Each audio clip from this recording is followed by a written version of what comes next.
Assalamualaikum warahmatullahi wabarakatuh.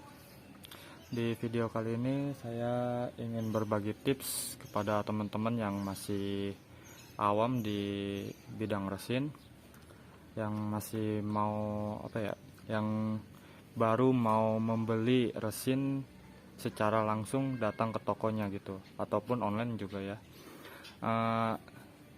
Di sini ada epoksi. Jadi teman-teman kalau mau membeli resin epoksi, usahakan tanya dulu ya ke si penjual, ini hardenernya atau katalisnya, atau ya biasanya sih hardener ya. Hardenernya itu warnanya kuning atau bening gitu ya. Terus juga tanya ke si penjualnya apakah ini resin casting atau resin epoxy casting atau untuk mengelem. Karena ya seperti yang kita tahu ya, resin epoxy itu banyak jenisnya, ada yang untuk casting, mengelem, pengecetan, ya banyak gitu ya. Kemarin juga saya lihat di postingan grup tuh ada yang salah beli, dia beli epoxy tapi epoksinya itu bukan untuk casting, bukan untuk kerajinan. Resin epoksi ya bener sih epoksi tulisannya ya, tapi kemasannya itu untuk bodi mobil. Jadi ya bukan peruntukannya itu. Jadi ya kalaupun bisa mengeras juga ya nggak bakal bening. Sedangkan yang untuk handcrafting itu kan tujuannya itu bening, bersih, ya mengkilap, ya apalagi ya. Ya itu sih paling intinya mah. Jadi di sini ada epoxy dan hardener. Ini juga hardener nih, ya hardener. Kok bisa ada dua hardenernya? Sebentar. Jadi dulu tuh saya sama ya beli epoxy tuh salah beli epoksinya langsung ke toko kimia. Itu pun muter-muter dulu saya nyari toko kimianya, karena nggak semua toko kimia ada epoksi.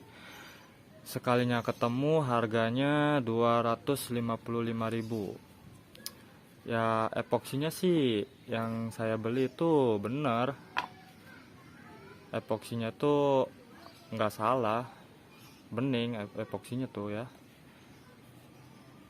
Cuma yang salahnya itu di setnya itu, satu paketnya itu, dalam paket penjualannya itu saya malah membelinya epoksi yang hardenernya warna kuning. Nah ini dia. Jadi kalau teman-teman berencana mau beli epoksi di material, saran saya jangan deh, pasti dikasihnya yang butek, dikasihnya yang hardenernya seperti ini.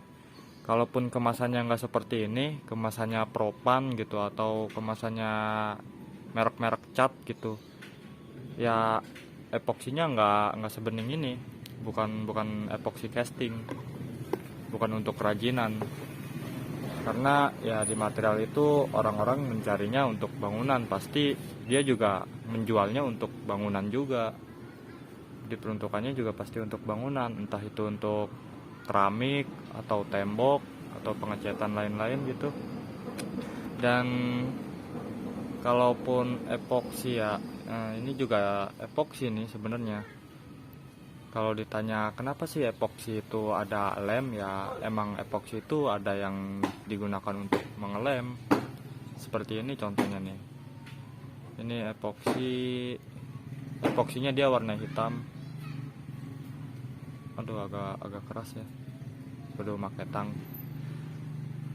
Ini dia warna hitam epoksinya, lalu hardenernya warna putih susu.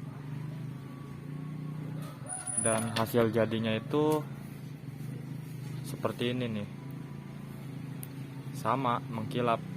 Ciri khas epoksi itu keringnya mengkilap pasti. Mau dia diperuntukkan untuk apapun itu pasti mengkilap. Udah sifat dasar epoksi seperti itu. Lalu pada saat itu ya saya coba cari hardener yang bening ya di online shop. Ternyata ada, harganya itu 110.000. Jadi saran saya kalau beli ke toko kimia, tanyain dulu resinnya itu untuk bisa bisa untuk casting atau untuk mengelem gitu ya. Kalaupun misalnya untuk mengelem, kemasannya ya nggak harus seperti ini. Maksudnya tanyain dulu dah, epoksinya bening nggak, gitu aja. Bening. Kalau misalnya dia jawab bening, hardenernya yang kuning apa yang putih gitu ya. Kalau misalnya kuning ya jangan dibeli. Coba aja tanya lagi yang beningnya ada nggak gitu, yang kayak gini nih. Soalnya ya bakal rugi banget kalau misalnya salah beli tuh. Ini bukan harganya, bukan 50.000 atau 40.000. Ini 110.000, ini 255.000. Ya. Jadi total 365.000. Cuma gara-gara salah beli hilang 365.000. Padahal kalau misalnya teman-teman udah tahu, nah teman-teman kan udah lihat video ini nih, teman-teman bisa ngehindarin kerugian yang saya alami ini. Yang apa ya, yang pada hakikatnya resin untuk casting itu harganya nggak nyampe sampai 2,5 gitu ya. Kalau untuk paket penjualannya 1 kilo itu paling tidak harganya 100 ya, kisaran 100.000 sampai 150 ya. Untuk takaran 1 kilo, jadi sepertinya 1 kilo tuh 750 untuk epoksi, hardenernya iya 750 gram untuk epoksi, miligram untuk epoksi, lalu 300 25 gram ya miligram untuk hardenernya. Paling seperti itu ya. Kalau misalnya teman-teman udah pada tahu ya, itu dia sih yang apa ya, jadi dapat meminimalisir kerugian gitu ya. Dan ini hardenernya itu yang untuk casting cair. Ini usahain jangan kena tangan karena panas. Dan jangan sampai di tempat yang terbuka ya, jangan sampai tergeletak tanpa tutup seperti ini, karena dia akan mengeras membatu seperti ini nih pinggirannya nih. Nah, berkerak begitu ya. Ini sendok yang saya gunakan untuk hardenernya sampai memutih seperti ini, membatu. Jadi hardener yang benar untuk epoksi casting, epoksi kerajinan ya yang seperti ini hardenernya. Jadi usahain teman-teman analisis dulu hardenernya itu seperti apa ya. Lalu tanyakan juga epoksinya untuk kerajinan bukan gitu ya. Kalau tidak ya minimal tanyain lah epoksinya bening atau enggak gitu.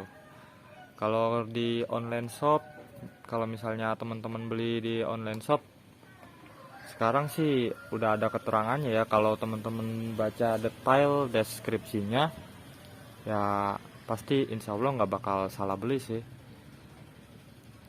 Soalnya ya si seller juga pasti tahu, soalnya dia juga ngejual tentang yang handcrafting. Soalnya ya dia kayaknya bukan apa ya, bukan toko kimia. Rata-rata tuh orang-orang yang emang menjual handcrafting begitu pasti dia juga tahu mana epoksi yang untuk casting, mana yang untuk mengelem.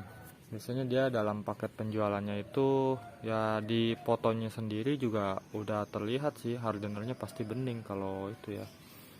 Tapi kadang juga ada yang bening tapi rada menguning gitu, agak kuning-kuning dikit. Ya saran saya sih mending cari yang lain lagi dah, yang mending yang bening sekalian gitu ya. Mungkin sampai sini aja videonya. Ada yang mau ditambahkan silahkan komen. Kalau ada yang salah-salah kata atau salah pengejaan, saya mohon maaf. Assalamualaikum warahmatullahi wabarakatuh.